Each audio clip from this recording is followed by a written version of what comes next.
Have you ever come across a moose? Well, one man knew he needed to rescue a helpless moose but had no idea what surprise awaited him.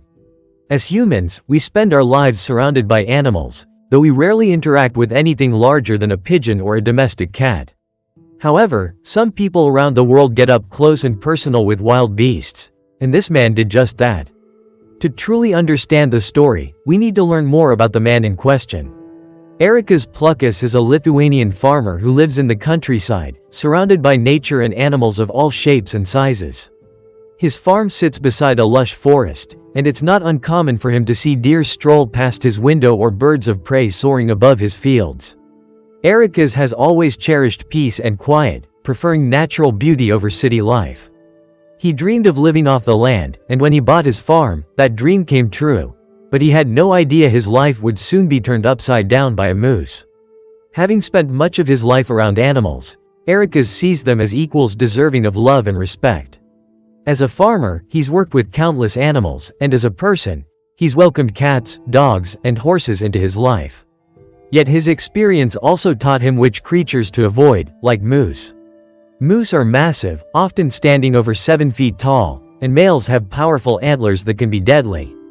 Most people wisely avoid them, but in Lithuania, where around 7,000 wild moose roam, encounters do happen. In 2014, beachgoers at Nida Beach were startled when a moose and her calf appeared in the water. The protective mother charged at the crowd, sending everyone running, but Erikas' story is even more incredible. One day, Erikas returned home to find a baby moose lying injured near his gate. She was weak, frightened, and covered in flies. Despite knowing the dangers, he couldn't leave her. Carefully, he scooped her up and brought her inside.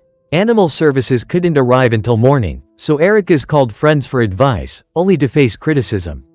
They said rescuing her was illegal and that he should have let nature take its course. But Erikas refused. He fed her milk, nursed her through the night, and when officials suggested handing her over to hunters, he refused again. Instead, he asked if he could raise her himself. To his surprise, they agreed. He named her Emma. Over the next weeks, Erikas bottle-fed Emma, cared for her, and watched her grow attached to him. She followed him everywhere, even sleeping beside him. But as she grew, he knew she belonged in the wild. Slowly, he reintroduced her to the forest, teaching her to forage and explore. Eventually, Emma began venturing out on her own, but she never forgot Erikas. Every day, she returned to visit him. Worried about hunters, Erikas introduced her to local hunters, who agreed not to harm her. Then, Erikas noticed something unusual.